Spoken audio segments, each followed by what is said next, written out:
গণভোট কি? ইসলামে কি গণভোট জায়েজ আছে? এই উত্তরটা দেওয়ার আগে আমি একটা কথা বলি, আপনাকে শোনেন।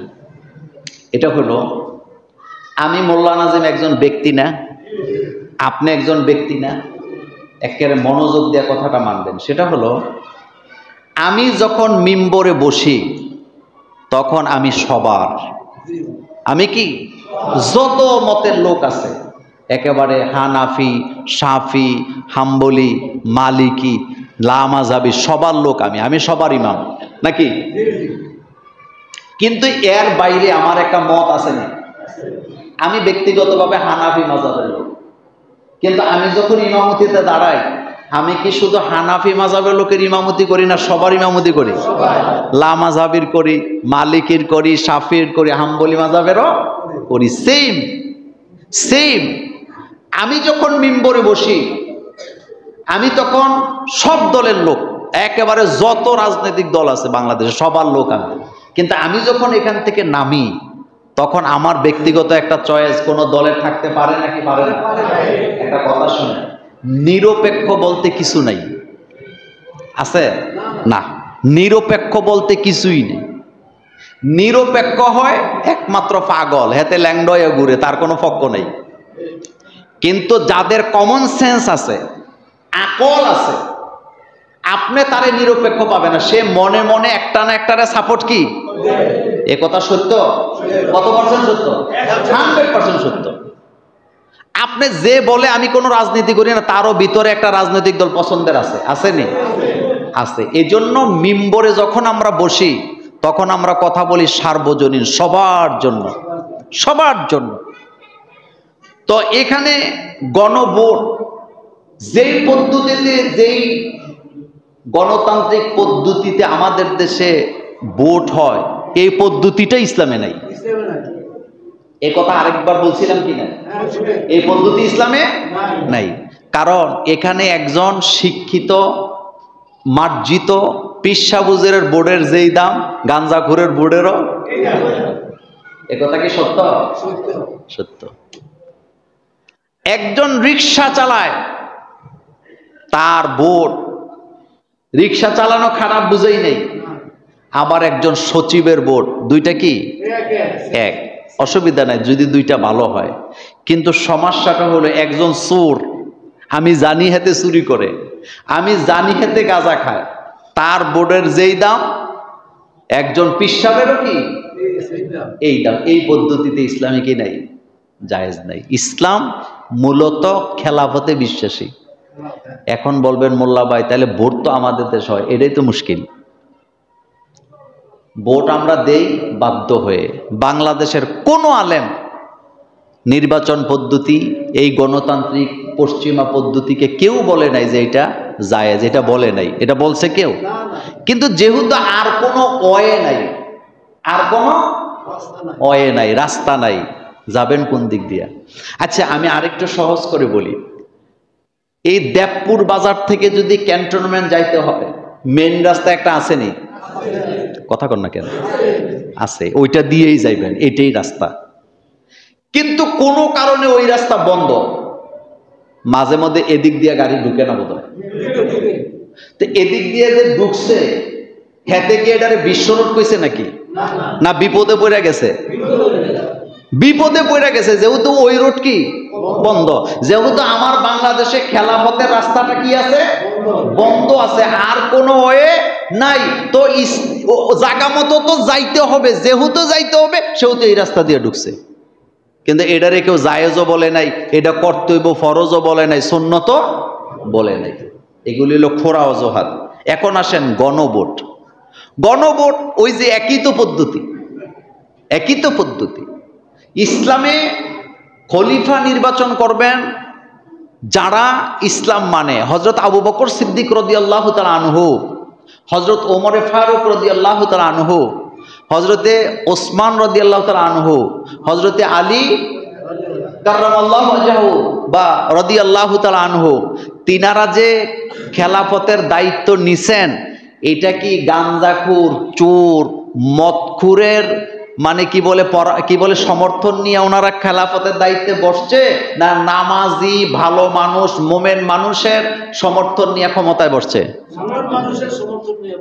মোমেন নামাজি হক হালাল, যারা হালালকে হালাল বুঝে হারামকে হারাম মানে, তাদের সমর্থন নিয়ে তারা কি খেলাফতে বসছেন। কিন্তু আমার দেশে এটার আর কোনো সুযোগ আসেনি, নাই। যেহেতু নাই সেহেতু আর কোনো উপায়ও কি আমাদের হাতে নেই। আরেকটা হলো, আমাদের দেশে এখন যার যার মতো করে তেতে ফতুয়া দেয়। কারণ ফেসবুক শরীফ আছে না, গুগল শরীফ আছে না, ইউটিউব শরীফ আছে না। তো ফেসবুক তো আপনার হাতে, আপনি ঘরে বসে আছেন। এখন আপনি কি লেখলেন না লেখলেন এই দায়িত্ব কি আমরা নিতে পারবো? কিন্তু একটা কথা মনে রাখবেন, সব কিছুর কর্মের হিসাব দিতে হবে কার কাছে? এই যে ফেসবুকে একটা লাইক দেন না, ওই যে নায়িকা দেখছেন, নায়িকার চেহারা দেখে ঠুস করে মারিয়ে দিচ্ছেন না, একটা শেয়ার দিচ্ছেন না, হাসরের মাঠে এটার জন্য ধরা খাবেন। আমাদের দেশের 90% মানুষ এটা বুঝে না যে এটা করলে যে হাসরের মাঠে ধরা খাবো। হেতে ওই যে দেখছে একটা নায়িকার ছবি লাইক দিছে, দেখছে একটা কি বলে টিকটকের ভিডিও জামাই বউয়ের ঝগড়া, হেডেও লাইক শেয়ার দিয়ে দিছে। তা আপনি যে শেয়ার দিছেন, আপনার শেয়ারের দ্বারা খারাপ জিনিসটা ছড়াইছে নাকি ছড়ায় নাই? তো এটার জন্য আপনি গুনাহগার হবেন নাকি হবেন না? আবার এই লোকেই যখন কোনো আলেমের বক্তৃতায় ঠেলা দা সরাই দেয়, মানে নিজের এত পণ্ডিত মনে করে। আপনি আপনার লাইফে একেবারে ঘরের ভিতরে বেডরুমে কি করেন না করেন এগুলোও রেকর্ড করে কে? সবগুলোর জন্য এই যে আঙ্গুল দিয়ে দিতেছেন, সবগুলোর হিসাব আল্লাহর কাছে দিতে হবে। সেজন্য অনুরোধ করে আসেন আমরা যেন মন্দ কাজকে সাপোর্ট না করি। আরেকটা কথা বলি, শেষ কথা আজকের, রাজনীতি নিয়ে কখনো মারামারি গালাগালি লাফালাফি করবেন না। কারণ রাজনীতিতে শেষ বলে কিচ্ছু নাই। আজকে যারা বন্ধু কালকে তারা দুশমন হবে, আজকে যারা দুশমন কালকে তারা বন্ধু হবে, এটাই রাজনীতি। এটাই কি আপনি দেখছেন না? যেমন আমাদের বাংলাদেশে এখন দুইটা দল সবচেয়ে বড় এখন এই মুহূর্তে, একটা হলো বিএনপি আর একটা জামাতে ইসলামী। কিন্তু তাদের সম্পর্কটা 25 বছরের। কথা সত্য? কয় বছরের? কিন্তু এখন কি সাপে আর বেজি, সাপে আর কি, মূলত এটা ক্ষমতার দ্বন্দ্ব। কিসের দ্বন্দ্ব? আজকে যারা আওয়ামী লীগ দেখলেই দৌড়ে যায় মারার জন্য, এমনও হইতে পারে তারা আবার তাদেরকে নিয়ে ঘর সংসার করবে রাজনৈতিক কারণে। খালি নির্বাচনটা হোক না, দেখেন না এই যে নির্বাচন হবে না বাংলাদেশে, এরপরে দেখেন কোন দিকে যায় খেলা। যারা ক্ষমতায় যাবে তারা চলে যাবে একদিকে, আর বাকি সবাই আবার কি, এটাই তো সিস্টেম বাংলাদেশের। লাভ নাই, এগুলো কখনো করবেন না। যার মনে যা চায় তারে ভোট দিক, যার মনে যার চায় যেই দল ইচ্ছা করুক। আমি কি জোর করে তারে আমার দলে আনতে পারবো? এরকম কোনো সিস্টেম আছে নাকি? দরকারটা কি? আমি কি আপনার পীরে নামাজ পড়ো? আমার এত ঠেকা লাগছে কি? আমার এটা ঠেকা নাই। কিন্তু আপনার বিবেক আছে, আপনার বিবেক দিয়ে আপনি চলবেন। আপনার আখেরাত আপনার, আমার আখেরাত আমার, আপনার কবর আপনার, আমার কবর আমার। আমি আমার আল্লাহর সামনে কি নিয়ে দাঁড়াবো, আপনি আপনার আল্লাহর সামনে কি নিয়ে দাঁড়াবেন, এটা তো আপনার ব্যাপার, আমার ব্যাপার, এটা তো আরেকজনের ব্যাপার না রে ভাই। পিড়াইয়া মানুষে হেদায়েত করার কোনো সিস্টেম নাই। রাসূলকে বলছে লাস্তা আলাইহিম বিমুসাইতিন, নবী আপনার আমি দারোগা কইরা পাঠাই নাই যে আপনি দারোগা স্টাইলে মানুষকে পিড়াইয়া মসজিদে আনবেন, হেদায়েত করবেন। রাসূল গো, আমি আপনাকে এই জন্য দুনিয়াতে পাঠাই না। আপনি দাওয়াত দিবেন, আপনার দাওয়াত মানবো যে তার কল্যাণ, না মানলে তার অকল্যাণ। কথা কি বুঝাইতে পারছি? আমাদের পরিবেশটা যেন আমরা সুন্দর রাখি। রাজি আছেনি? আমাদের এই জুমুরের এই পাড়ার দায়িত্ব আমাদের, আমরা বাংলাদেশের দায়িত্ব নিয়ে ঘুরি না। সুতরাং আমার এই পাড়ার মধ্যে যেন রাজনৈতিক দ্বন্দ্বের কারণে কোনো কিছু না হয়। আমি আরেকদিনও বলছি, আমাদের এই মসজিদ কোন রাজনৈতিক নেতা আসবে, ওনার সম্মান আছে, ওয়েলকাম, এটা যেই দলের হোক। কিন্তু আমরা দাওয়াত দিয়ে কারোরে আনবো না। আমাদের মাহফিলও মাদ্রাসার ব্যাপারেও আমি যতদিন আছি কোন রাজনৈতিক দলের নেতা এখানে সভাপতি, সেক্রেটারি বা প্রধান অতিথি হইতে পারবে না। সবার জন্য আমাদের মাহফিলের দরজা খোলা, আপনি আসেন, আপনাকে ওয়েলকাম, আপনাকে খাওয়াইয়া দেবো। কিন্তু পোস্টারে নাম দিয়া ওয়েলকাম জানাই আইনা 10,000, 50,000, 1 লাখ টাকার জন্য আমরা আমাদের পরিবেশ নষ্ট করব না।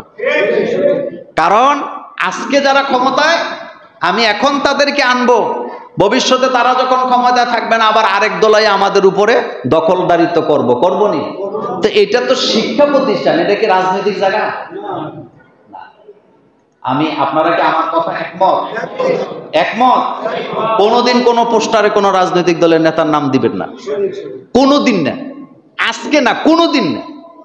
আমরা সবাই আমাদের ওয়েলকাম, আসেন, আপনাকে খাওয়াই দেবো। আমাদের জুমুরে আপনি আসবেন, মাহফিলে আপনাকে আপ্যায়ন করা হবে, প্রয়োজনে আপনাকে মঞ্চে বসতে দেওয়া হবে। কিন্তু এখানে আইসা আপনি একেবারে গরম করে ফেলবেন, আপনারে নাম দিলে, প্রধান অতিথি, সভাপতি দিলে আপনি অনেক কিছু করবেন, এরই দরকার নেই।